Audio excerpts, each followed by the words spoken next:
Hey, I'm Jade Keogh. And hello from me too, I'm Grace Seeley. We both play for the Millwall Lionesses and are sponsored by the No One Likes Us talking team. Why not sponsor one of our teammates just like they do? To find out how, just email kwebster@millwallcommunity.org.uk.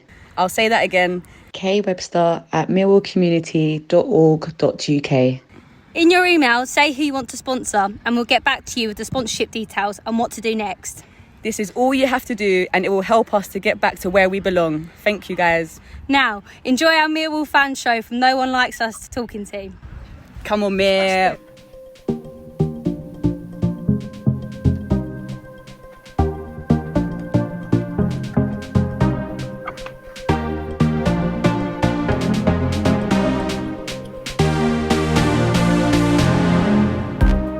Hi, Bethany Warren here, and you've joined us for the weekly Our Millwall fan show with the Millwall No One Likes Us talking team, which is broadcast every Friday evening. Enjoy! It's the final show of the 2022. I'm your host, Gary Staff, and I have the No One Likes Us talking team of Patricia Maslin. Hi, Pat. Hello. Stan Godwin. Hi, Stan. All right. And George Lampey. Hi, George. Hello, Gal. All right. Oh, don't sound too happy. Sorry. Yeah. Not everybody likes them, but they don't care. Sorry, Gal. That's all right. We'll start with you, George. How's your Christmas preparations going, mate? Obviously, happy as Larry. Yes, no, they're going fine, thank you. Sorry, I'll try and cheer up. Oh, sorry. You're the one who said before the show, all smile. And then we got to you, and you like it just... I was smiling. It was just coming out grumpy. Sorry. Dear. So how are your preparations going, George? Are they all ready? Yes, they're all done, I think. I've just got to get one little thing and that'll be it, actually. So, yeah, not too bad. Good. Pat, have you got all yours done? Yeah, I'm doing my bit for Help the Aged this Christmas. I've got 2 homeless people coming to Christmas dinner. Oh, so yeah, I'm looking forward to that. Very nice. I thought you meant Stan and George were coming around for dinner. Well, I do mean George actually. Yeah, oh, that's a big joke, isn't it? Hey, that's a funny joke. Let's all laugh at that. What, you're homeless, George? I wouldn't laugh. I don't know what I'm doing in here if I'm homeless, yeah. Oh. Well, they don't know you're there, George. That's the problem. Yeah. And Stan, you ready? I'm fine, mate. I'm fine. Good. Are you ready for Christmas, though, as well? I'm in, yeah, I'll be in.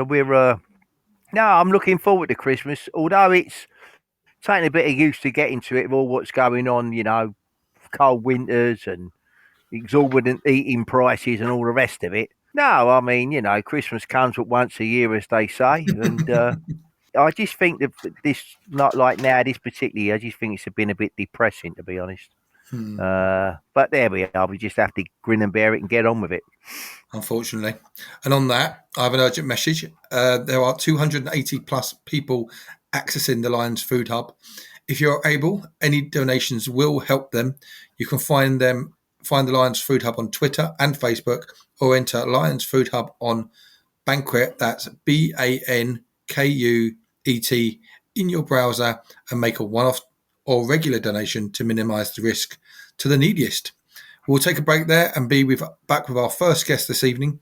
But first, let's listen to Debbie Julians talking about our sponsors, G&M Motors. Our Millwall fan show is sponsored by family business G&M Motors of Gravesend and Meopham in Kent. They are Millwall fans too. They've been Honda dealers for over 50 years. At G&M Motors Gravesend, you can purchase a new Honda. At both Gravesend and Meopham, they have a combined range of over 150 quality used cars and ex-demonstrators to suit all budgets and lifestyles. They also offer a comprehensive range of repair and maintenance services to ensure your vehicle stays reliable, safe, and retains a higher value with trust. G&M Motors, Gravesend and Meopham are dear friends of the Julians family. From Lenny to Debbie, and also our Millwall fan show.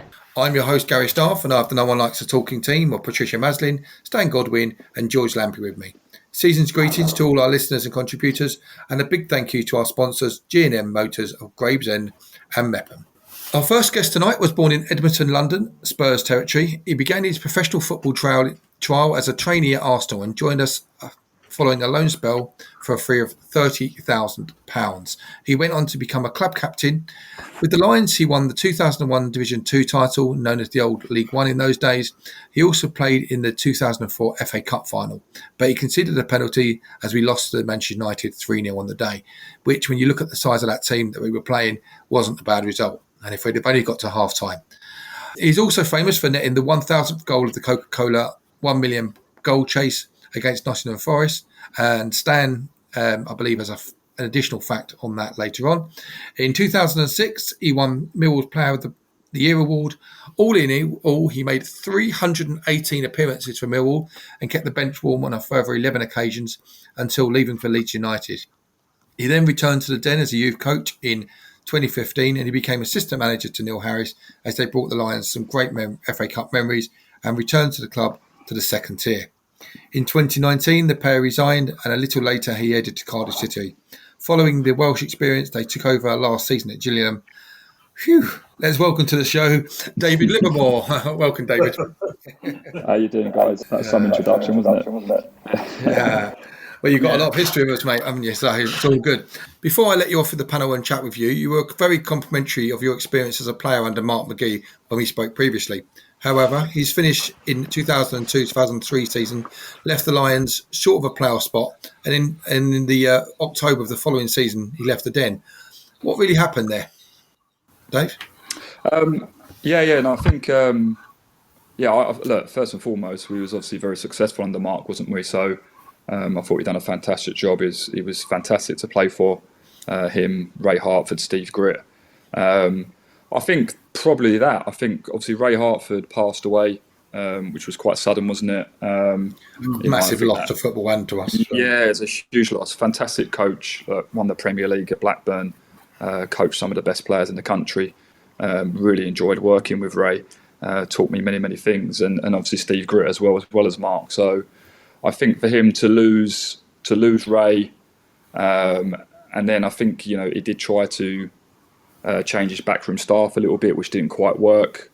And I also think that at any club up and down the country, I think sometimes you come in, you make change, and then it's hard to rebuild a team again and go again. I think we found that hard ourselves, Neil and myself, when we had a period of success over sort of 3 seasons or so, and it's hard to maintain that. So it'd be interesting to see how Mill will do this season, because obviously Gary's getting to a similar time frame at the football club right now. Just to ask a question, do you think has Gary got enough, or do you think he needs 1 or 2 more, Dave? I think it's looking at the table right now. It's a very tight league, isn't it? I think it's definitely one of them seasons where like Luton did last season, and Barnsley, I think, was season before. I think it's definitely open for somebody to, out of the norm, to get in that top 6. I certainly look at it and think Mill have got a hell of a chance of getting in the playoffs this season. I think the top 2 positions will be too far for them, but I think if you can sort out the away form, I think you've got a hell of a chance. I hope so. Stan? Dave, it's Stan here, mate. That man Wisey arrived after McGee. What was his regime like, and his relationship with the late, great Ray Wilkins? Again, Wisey, first and foremost, Wisey coming as a player, was fantastic to play alongside him in midfield.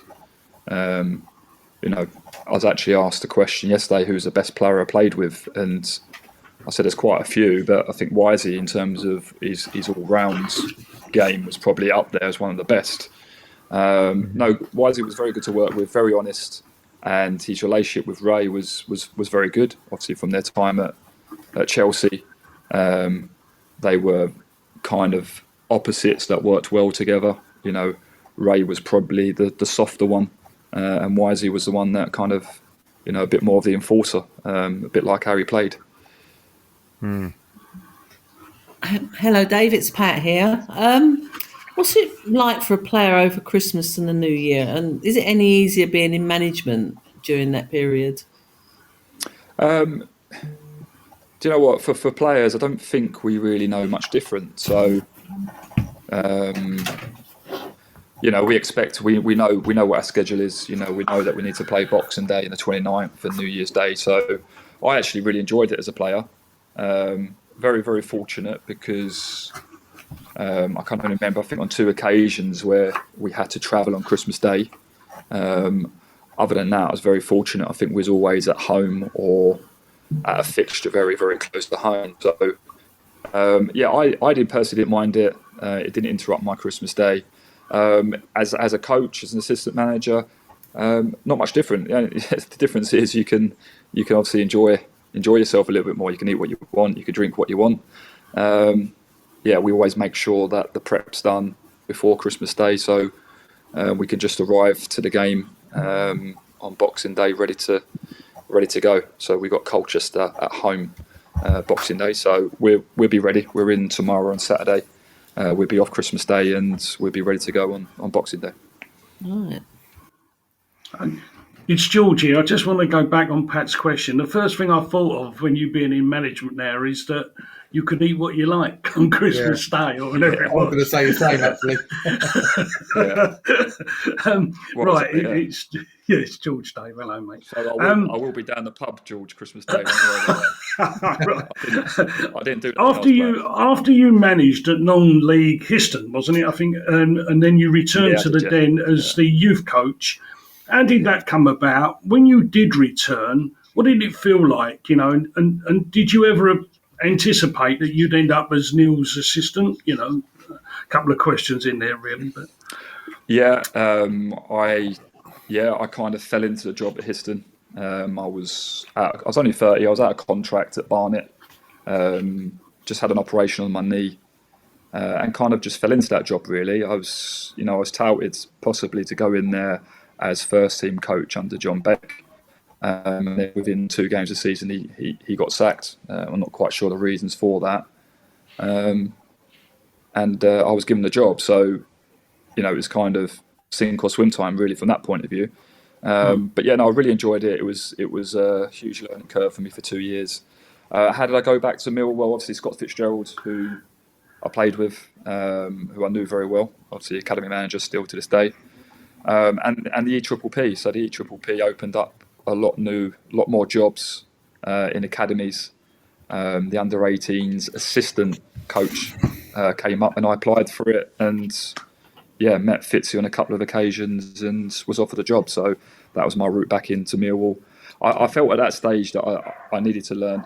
I needed to, I'd been thrown into management and, I was firefighting every day and I didn't, to be honest with you, it's tough. You don't really know what you're doing. You're sort of learning on the job. So for me to go back to Millwall and learn off other coaches, was really important for my development on the coaching side of things and management side of things. And then obviously Neil come in about a year later, took the 21s, and I used to step up and assist Neil with the 21s, and it kind of grew from there really.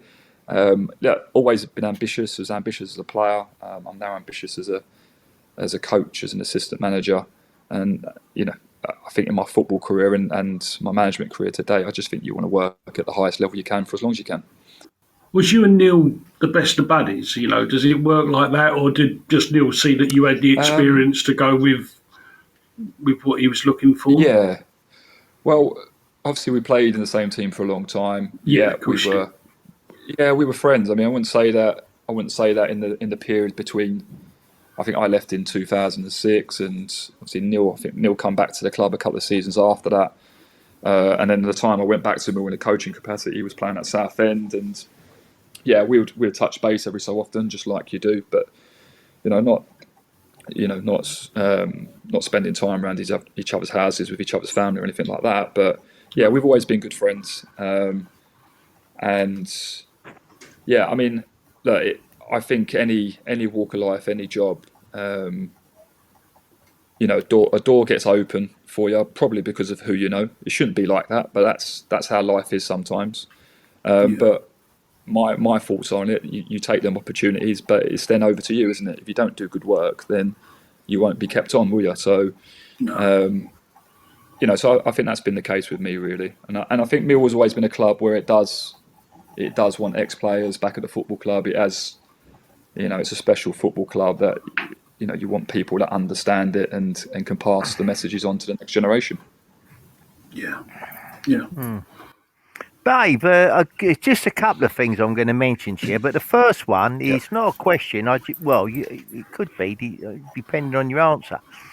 Are you aware, or do you remember, right, that you hold a unique record in the history of the Football League in this country, in that when you scored your goal, the late goal against Brentford in 1999, you were actually the last goal scorer, that you scored the last goal of the 20th century. Yeah, I still tell everyone now. Yeah, that's right. Yeah, of course right, I remember. okay. Of course I remember. Yeah. Well, it's like well, I've not heard it in a pub quiz yet, but.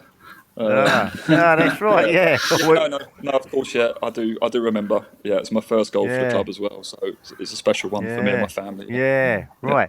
Now the other question was, right after leaving the Den with Neil, which must have been painful. You both, at some point later, you both headed up to Cardiff City and nearly made a dream return. How would you recall that experience? Yeah, I think that first and foremost, leaving Mill wasn't an easy decision. I think it was obviously Luton away where we got a 1-1 and probably rightly so. We took some stick as we was walking off the pitch, and I don't know. I think myself and Neil have memories of Rhino and Macca when they left, when we were players there, and to a certain extent how they got treated before they left. And I don't think we wanted that, really. We wanted to leave on good terms. Needed a break. He put his heart and soul into the job, like he does still to this day, no matter where he works. But for Millwall, it's a special football club for him. He's got a huge emotional connection with Millwall Football Club, so it took his toll on him, and he needed a break, in all honesty. Neil's an old school manager. He's still one of them old breeds where he wants to run everything on the football side of it. He's never worked with a director of football. So Neil was looking after the short-term, middle-term and long-term future of the football club all in one go, and it took its toll on him, and he needed a break. So we went and took a break, and I think it was only 6 weeks, and then obviously the Cardiff opportunity came up, probably sooner than we anticipated or Neil anticipated, and it's hard not to take that opportunity, because obviously they'd just been relegated from the Premier League, and had a very good playing squad, and a decent sized budget, and we felt that we might be able to get the club out of the division into the Premier League, and unfortunately we come up short. We reached the playoffs first season, and come up short to the eventual winners in Fulham. Yeah. It's Pat again, Dave. You and Neil obviously appear to have developed a great partnership. There's a lot of mutual respect there between you. Do you see a day when you'll actually go out on your own and look to become a manager in your own right? I've always said to Neil, I'm prepared to work with him until he tells me otherwise, and if that day comes, then I'll understand it. We work very well with each other. At the minute, I've got no plans of being a manager myself. I see, I can spend. I drive to the stadium. I drive into the training ground with Neil every morning, and we barely talk because his phone will constantly be ringing. Same on the way home. So, I think for a manager, it is a 24/7 job. On my side of things, being an assistant manager, I do have the opportunity to come home, and I know my phone won't ring. It might ring on occasions, but it won't ring too often. I think that's the difference. Never say never, because you don't know what's going to happen. But I certainly at the moment I'm not rushing into anything like that. I'm still only 42, but who knows what the future holds. Right, it's George again. I've got a question. Do you and Neil still? I've got a couple of questions actually. Do you and Neil still take part in the practice matches and things like that on training? No, them days are over. Well, I wouldn't say them days are over. Probably Neil a little bit every so often, more than I do. But yeah, I mean, yeah, I think I've put a couple of stone on since I finished playing, so I don't think it's very wise now. Every time I start running again, my calf goes and stuff like that. So the question I'm asking that, Dave, is because he always said to us that if you did, he'd always make sure you was on his side because he didn't want you kicking him up in the air. That's the reason I asked. I think the last time was actually when we was at Millwall. I think when we was in Portugal pre-season. I think there was a nice little tweet that the club put out where I tackled Neil quite firmly, and then there's a second clip of him cutting inside me. He's trademark goal down the left-hand side, cutting back on his right and bending it in the top corner. Brian Orme was in goal, so you know. Yeah, should have saved it, but yeah, no, I think I'm not sure them days. Yeah, I think them days are over now. Yeah. Brian all kept that quiet, didn't he? Yeah, I'll try and find it. I think it should be somewhere on the Mill Twitter account somewhere. But yeah, it was. Yeah, we had some sponsors that came out and spent the 5 days with us in Portugal, and part of the package was that we'd play a 5-side match, and that was. Yeah, it was a lot of fun. It only lasted 10 minutes. Everyone was knackered after 10 minutes. Right. I mean, you've already answered this a bit, but I assume you obviously still follow the progress of the Lions, as many of us do, following you and Neil and Sean down at the Gills. How do you see the Lions, season going, and also how do you see the Gills season going into 23? Yeah, I think the obvious thing, like I said earlier, with Mill at the minute is probably the away form. If that can pick up, I know obviously you've played Burnley, Sheffield United away from home, Norwich away from home. I think Sunderland. So you've already played some, been to some tough places. But yeah, if the away form can improve slightly and maintain the home form, because I think at the minute it's the 3rd best home form in the division. I do really think that it could be a season where Mill do sneak into them playoffs, and once you get in the playoffs, who knows what can happen. I think in seasons gone past, probably scoring goals was a bit of an issue, but it looks like that's solved a little bit this season. I think you've got 29 at the moment, so I think in terms of goals, I think there's more goals in the team now. But yeah, I do think it would be a season. It's so tight. I mean, I looked at the division earlier, and I think you can go down to 17th. I think it's 5 points between 6th and 17th, something like that. So, it's very, very, very open. I think Burnley and Sheffield United will run away with it, but after that, I think it's open up. It's open for anyone. With Gillingham, it's been very, very difficult, very tough. Obviously took the job last season with a 10-point gap to safety. We managed to close that gap, and we ended up going down on goal difference. So that was a shame. And then this season we've found it tough again. Recruitment was tough in the summer, and our main issue really has been scoring goals. We've only scored 6 in 20 games, which I don't need to tell you that's nowhere near enough. So it's a big 3 games coming up over the Christmas period, and then obviously January will be really, really important. Hopefully we can get some players in at the top end of the pitch that can help us move up the table. Are the crowds still coming in at the Gills? Oh, you're getting a decent crowd, aren't you? Yeah, we are. I mean, they've been really patient. It's been a football club that's been in decline for a while now. So, trying to slow that down and try and get it back on the upward curve is been difficult. But one thing I do know is that we will get there. If people be patient with us, we will get there, because I think we've shown that with our time at Mill and at Cardiff, we are capable of punching above our weight. So at the minute we're underachieving, but as I say, if we can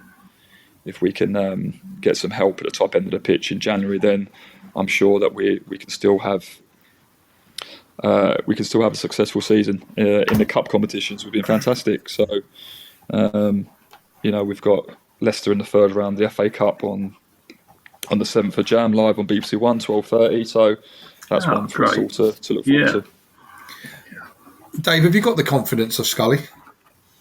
Yeah, no, look, the relationship's very strong. So that's not been an issue. For all that's obviously sort of written about Paul. He is a man that really cares about the football club, and he's, bless you, and he's really Thank you, sorry. Yeah, it's no problem. Really trying to help. And sort of actively, we're working hard at the minute to try and secure some signings for January. Brilliant. It was Dave. That could have carried on for another hour or so, but we're going to let you go because we know you've got a busy couple of days before Christmas and stuff. And who did you say you had on Boxing Day? We've got Colchester at home. Colchester. We played Sutton away on the 29th, and then we played Stevenage away on the 2nd. Good. And then a nice easy one against Leicester on the 7th. Well, hopefully 9 points to get you mid-table, Dave, and get you away from that horrible zone. 9 points would be nice. I always look out because obviously the connection. I always do look for you. So hopefully, fingers crossed, you'll be coming back up. But before we go, it's a tradition, obviously, to all our guests. We've got Watford at the Vicarage Road on Monday, is it? Yeah, Monday. What do you think about that one? Very tough game. Always is going to Watford. So again, why not start improving the away form now? So I'll always back Millwall to go somewhere and be the underdog and come away with a surprise. I can see you going there and picking something up. So I'll probably go for something like a 1-1 draw. To be honest, Dave, it'd be nice because they're my in-laws as well, and it'd be nice to do double over them this season. Yeah. Cool. I think they're a slightly different team now, though, aren't they, to what you faced though in the season? Yeah, exactly. So he's got it going, hasn't he, Slaven Bilic? So I think a point there would be a fantastic result. So I'm going to go for a nice 1-1. Thanks. Yeah. Thanks, David. Thanks for coming on the show. It's been brilliant, and hopefully we get you on before the end of the season. And Gillingham will be completely safe by then, and Millwall will be in the playoffs. But that'd be lovely. Indeed. Yeah. David, happy Christmas. Love to all the family. Love to Neil as well. So wish him all the best from us as well. And take care. Okay, guys. Cheers, Dave. Thanks, mate. Bye-bye. Bye-bye. We'll take the break there and listen to what the Fantastic Fanatics offer both of us and Millwall. Hi, I'm Richard Gordon, and I'd like to invite you to become a Fantastic Fanatic. Fantastic Fanatics is a great way to raise funds for your sports club.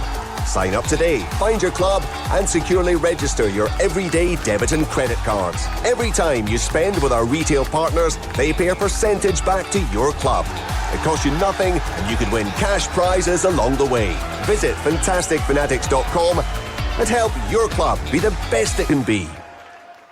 I'm your host, Gary Staff, and I have with us the No One Likes Us Talking team of Patricia Maslin, Stan Godwin, and George Lampey.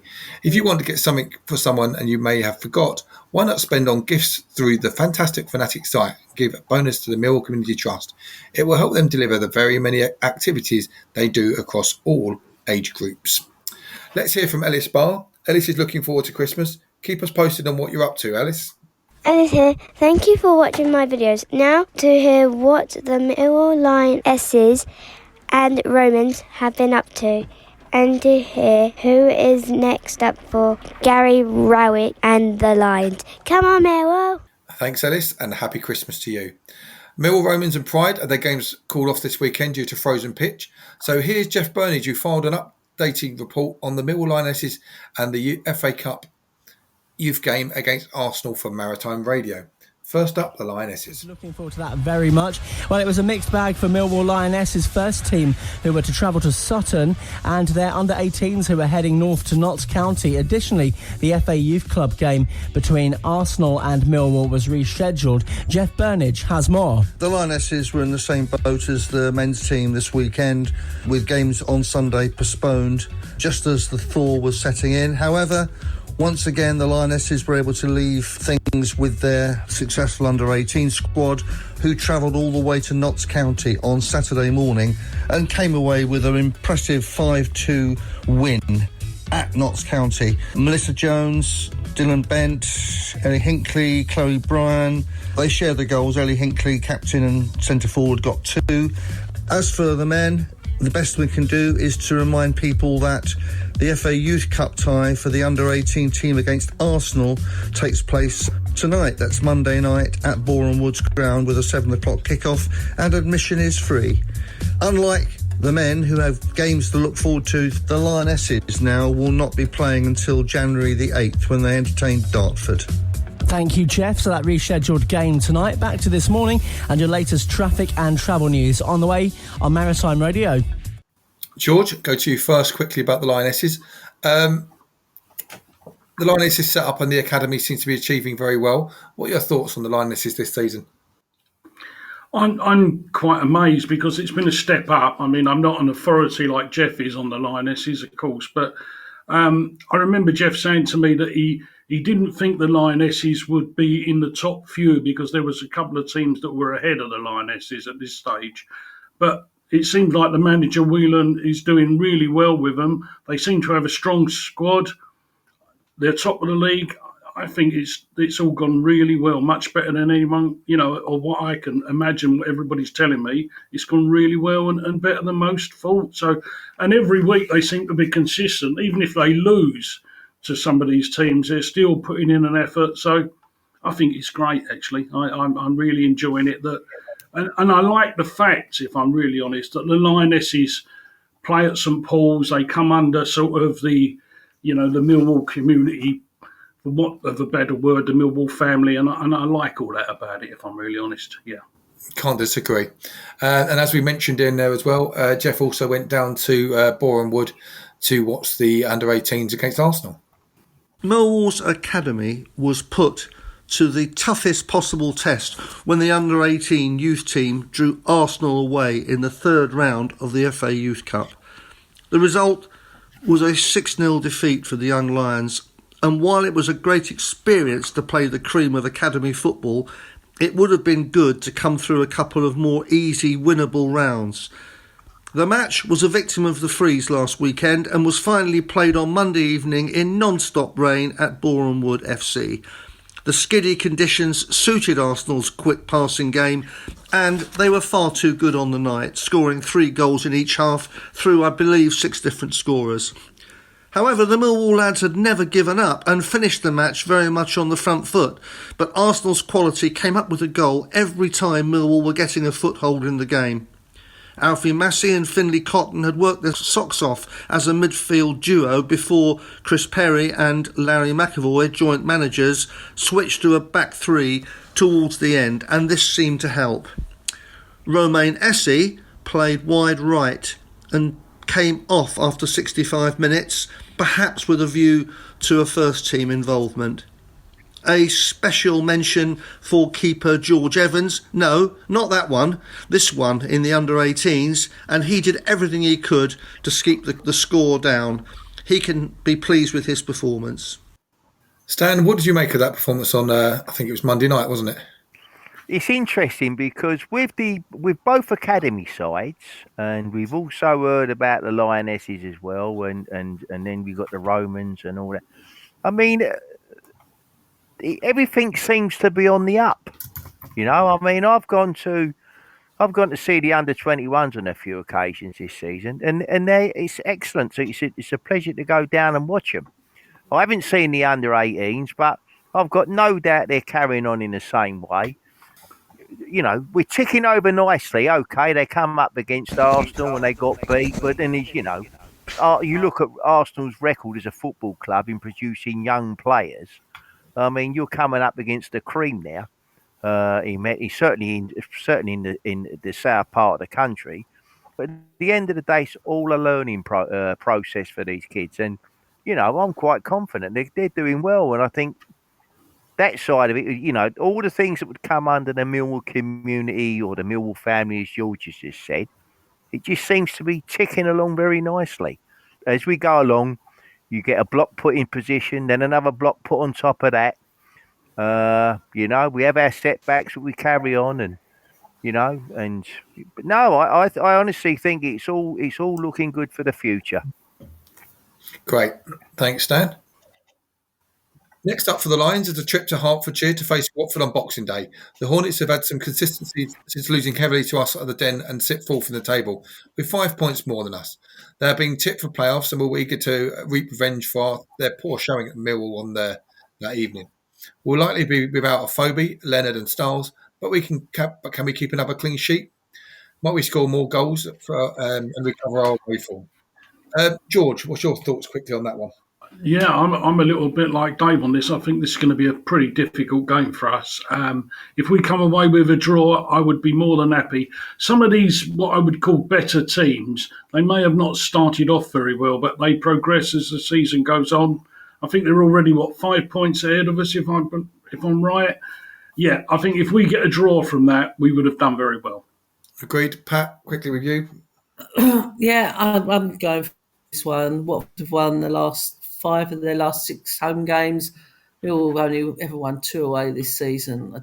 I think we'll be lucky to get a draw, but I'm not saying we'll take a point. And Stan? Yeah, I mean, I'll take a point from that game. I mean, to go to Watford, it's never easy. It's always been the most easiest game I ever see up at Watford was when we beat them. What was it, 4-0, or when Neil Harris scored that goal? Yeah, and that was the easiest. But all the other games after that have never been easy. So, Watford are going to be one of the favourites to go up, albeit could probably be through the playoffs. But they're going to be one of the favourites. So, fortune favours the brave.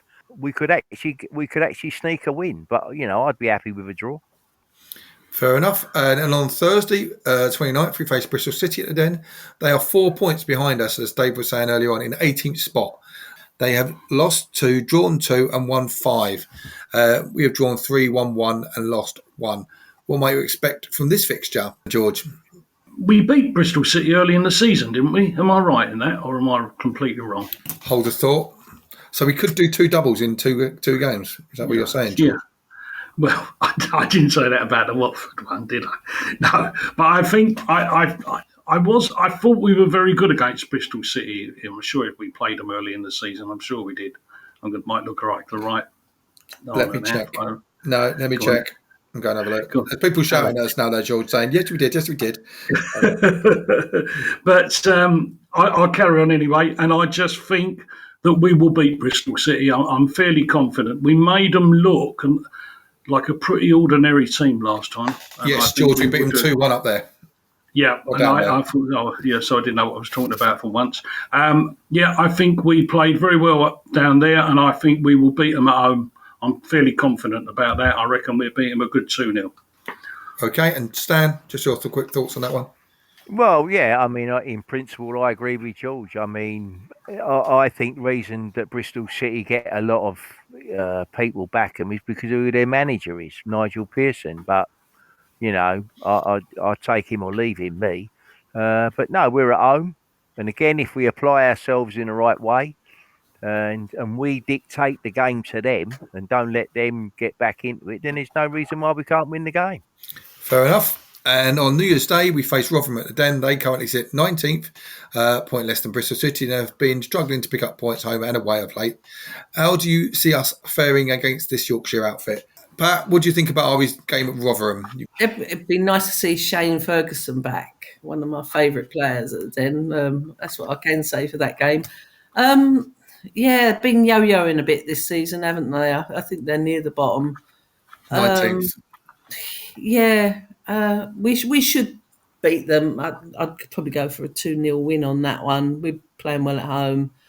There's not a lot I can say on them, really. They're sort of a nothing team, really, aren't they? Fair enough. George, Stan, go to you, George, first.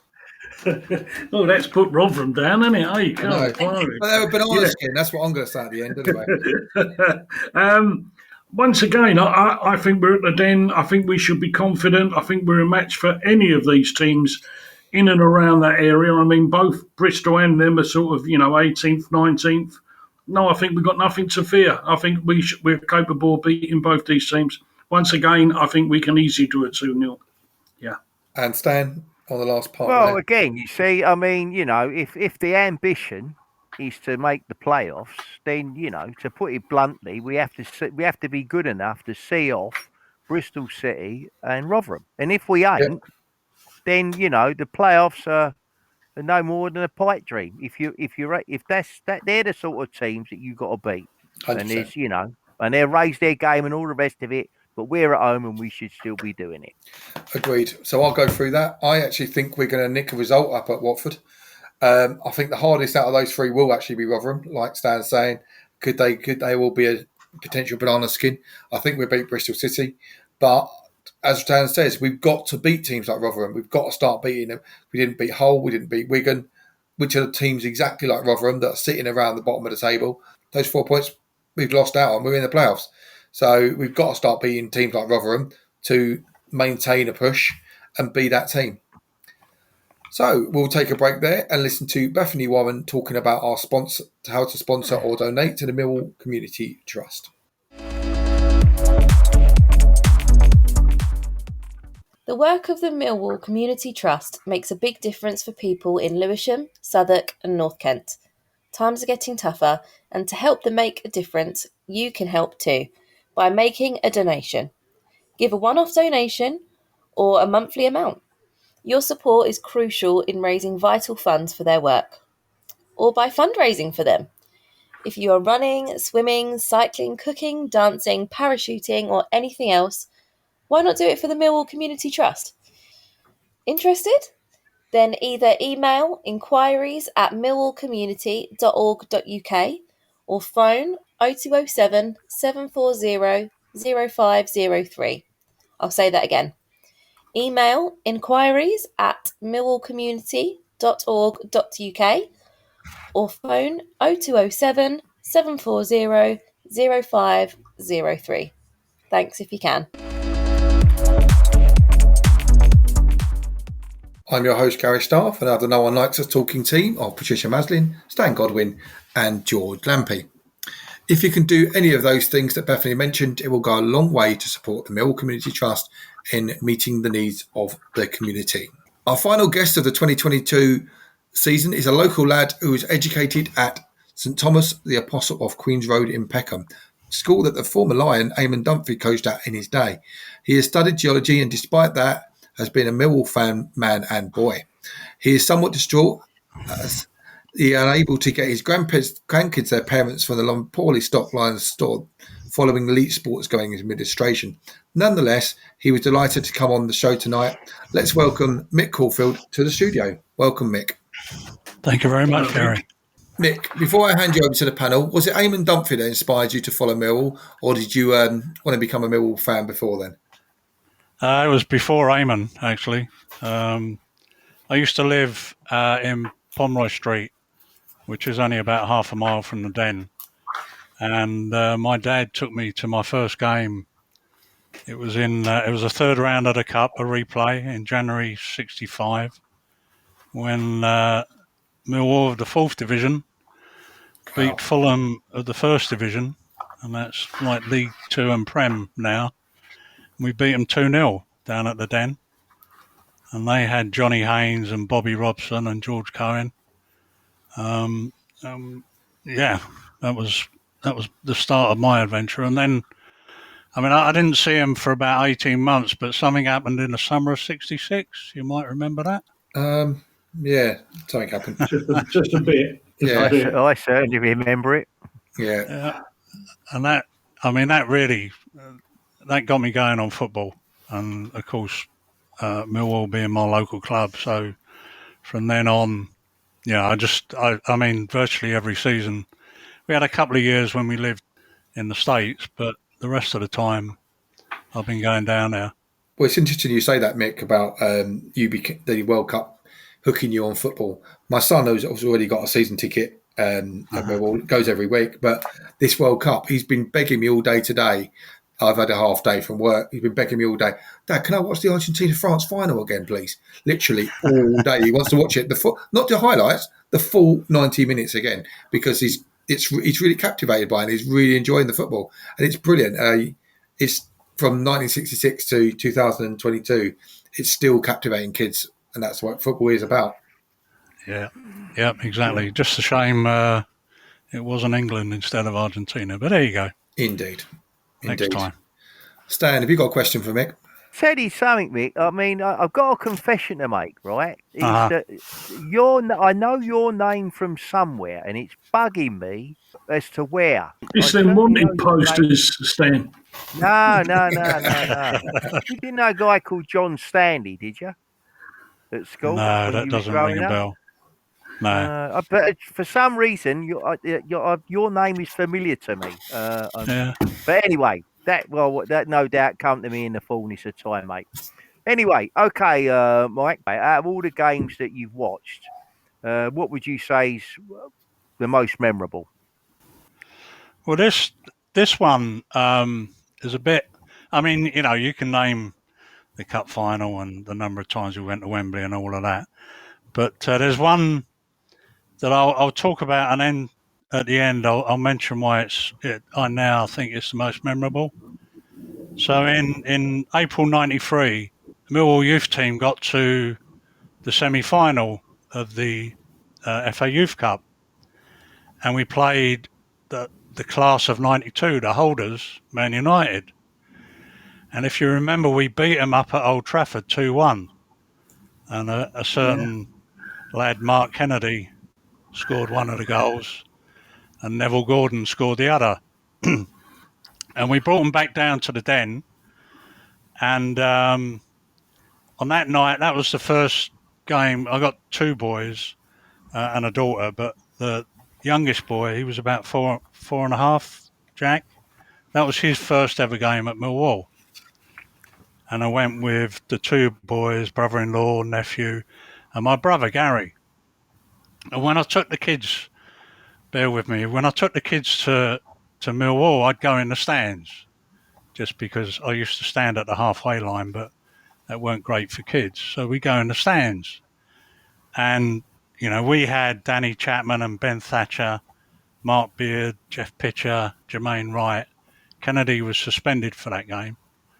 But they had, you know, Gary Neville, Keith Gillespie, Nicky Butt, Beckham, Scholes, Thornley. And they ended up winning. I mean, Nicky Butt scored the goal, and another lad, but they lost in the final. They beat us 3-2 on aggregate and lost in the final to Leeds.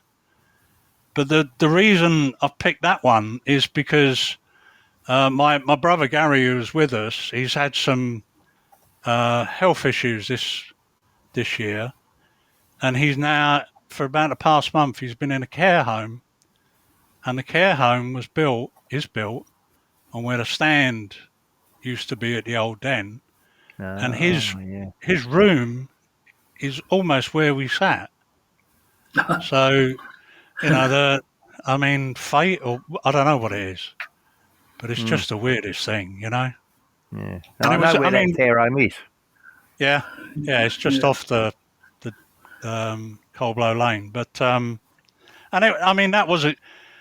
there was like 6,500 people there for a youth cup game, and you know, none of us knew the class of '92 what they would do, but it was great that we had Ben Thatcher and, you know, Mark Kennedy, Mark Beard, Jermaine Wright, all went on to have great careers, professional careers, and so that's the one that sticks out just a lot because of where my brother is now. Hello, Mike. George here, mate.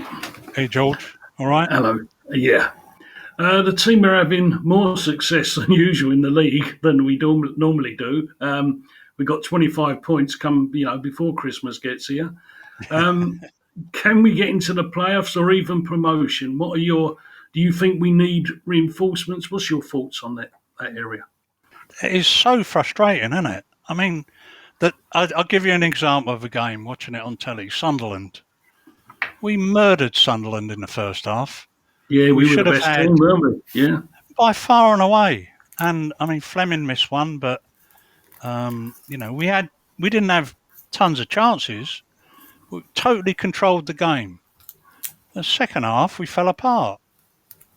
And that's been the frustration this season, I think. We've been really close to being consistently winning, but go and lose at Huddersfield, or drawing with Hull, games like that. I think we could, if we find a little bit of consistency. If what we do need, I think, is Bradders to get back scoring, not to have to rely on Fleming, who's a superb buy, absolute blinding. He is indeed, yes. And get maybe a Phobie back and a Volkshammer, maybe scoring a few. I mean, he missed a bloody sitter the other day. I don't think we've seen the best of Volkshammer, have we, yet? I think that's to come. Yeah, and I just hope it'd hurry up, though, Because we're doing everything. I mean, we are, Hutch being back, I love, he's my favourite player, to be honest, Hutch. We do need him at the back. He's the rock of the team, I think, actually. Yeah. And he brings, he gets them going. It's just that if we could find that consistency, I'd back us all the way to get promoted. I really would. It's just we're so lacking that consistency, really. Fair enough. Pat, are you back with us? I am back with you.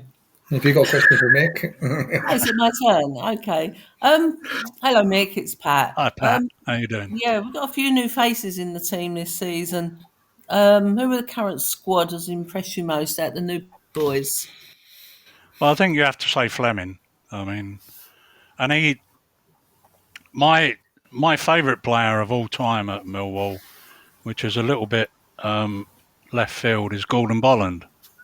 I just loved him, and I loved his hairstyle.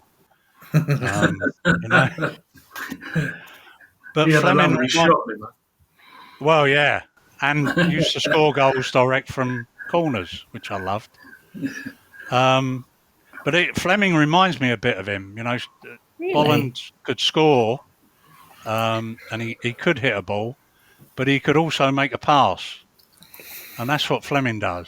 And I really do think he's come on a long way. Just this season already, he took a few weeks to bed in, but he looks the business now. Can you imagine if you had someone decent up front with him? It'd be amazing. Yeah. Oh, well, I see him as that number 10. I see him sitting behind a Steve Morrison. I see him sitting behind somebody who could score the goals, and then he'd be the one that would chip in with 10 or 12, but also make 10 or 12. And I'd like to see him sitting behind two forwards, if I'm honest. Yeah, I'd go for that. Yeah. I think it makes his job harder. We've got a problem. We haven't got two forwards. No, that's what I'm saying. I would like to see him sit behind two forwards. I know we play with one forward. That's the point I'm making. Yeah. I think if we had the two forwards, it would open up his game even more. But then you lose a lot of creativity. You lose the likes of Bennett. You lose the likes of Barry. You lose the likes of Volkshammer by taking those out. Unless you play Volkshammer and, for example, Bradshaw as a two behind him and make it a little bit different, make it a bit more, narrow. Yeah, and I thought it was quite frustrating when Phobie and Bradshaw started up front together, and they looked as if they were going to start to get an understanding there going, and then I think one of them got injured, which was a shame.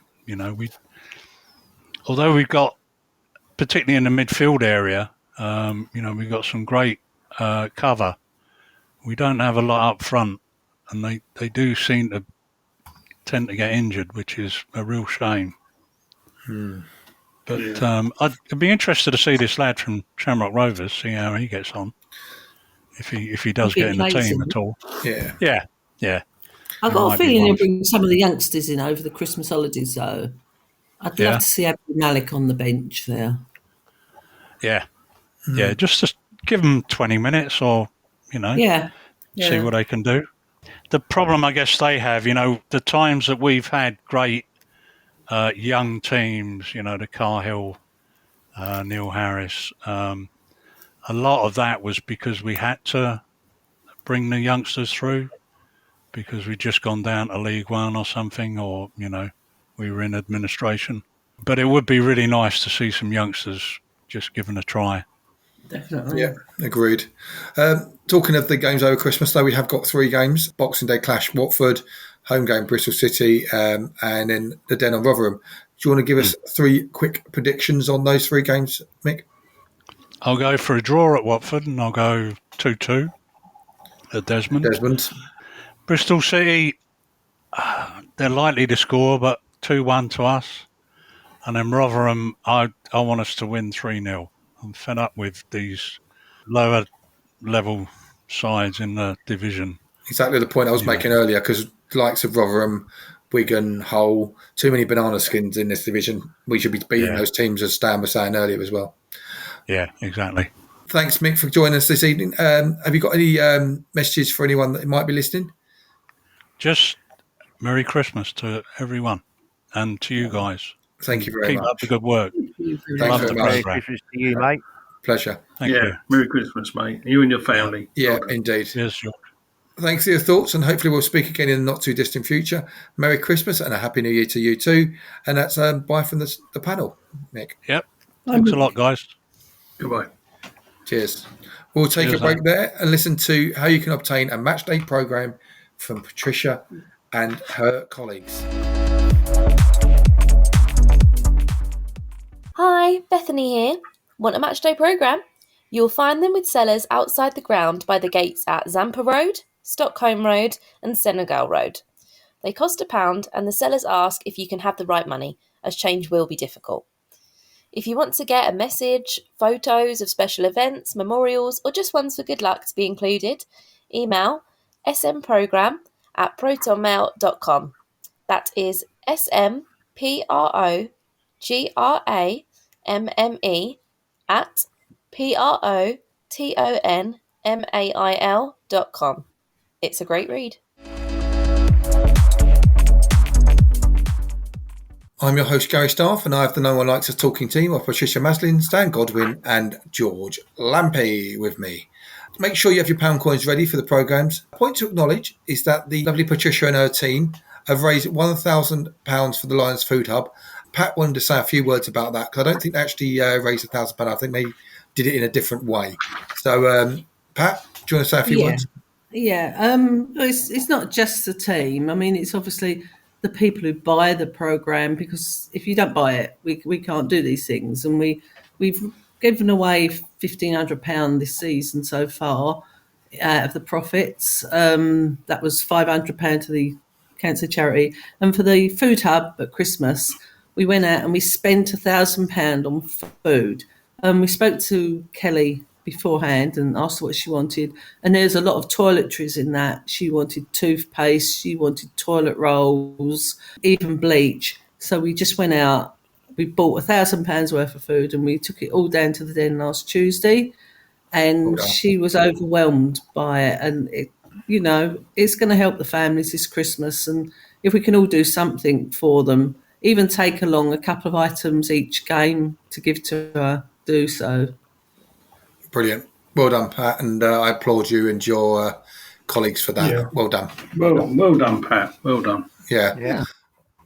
We are looking forward to the next game and Christmas too, but in the meantime, here are a few matters of interest for the fans. First off, no games were played in their league last weekend, and the Lionesses are not back until the 8th of January when they host Dartford Women at St Paul's Rotherham.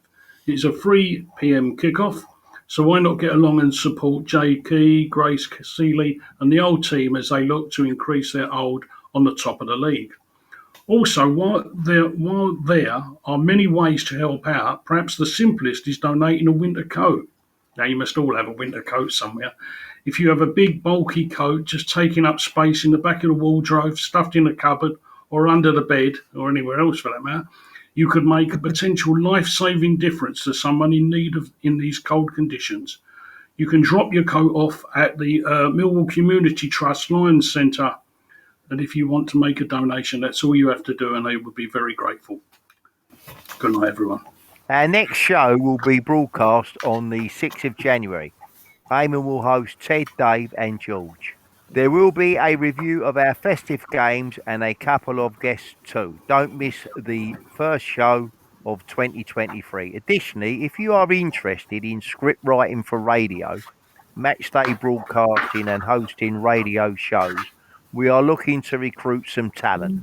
Please contact us on nolutalking@gmail.com. I'll say that again, nolutalking@gmail.com. No experience necessary other than a desire to be in broadcasting. You heard from our sponsored Lionesses, Jade Keogh and Grace Seeley at the beginning of the show.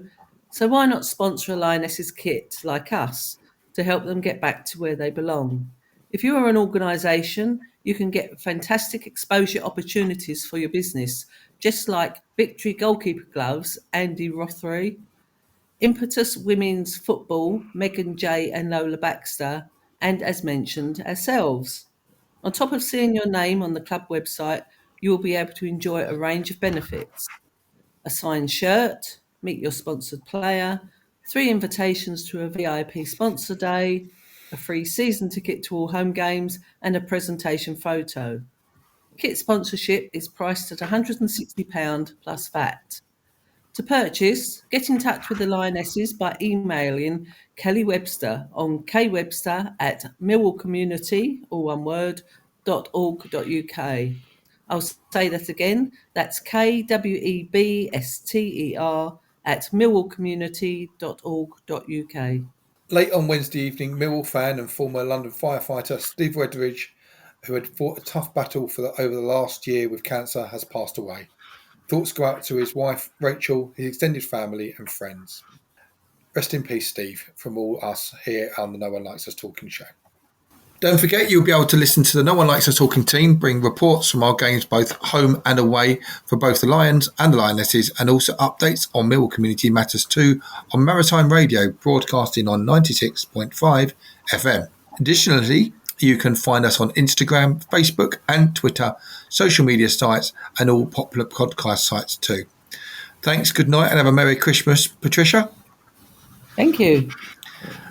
Good night, Stan, and Merry Christmas. Thanks, good night and have a Merry Christmas. And of course, George, a Merry Christmas to you and your family. And a Merry Christmas to you and everybody else. Finally, let's not forget to keep it safe on the streets out there, as we wish you a very Merry Christmas and a very Happy New Year.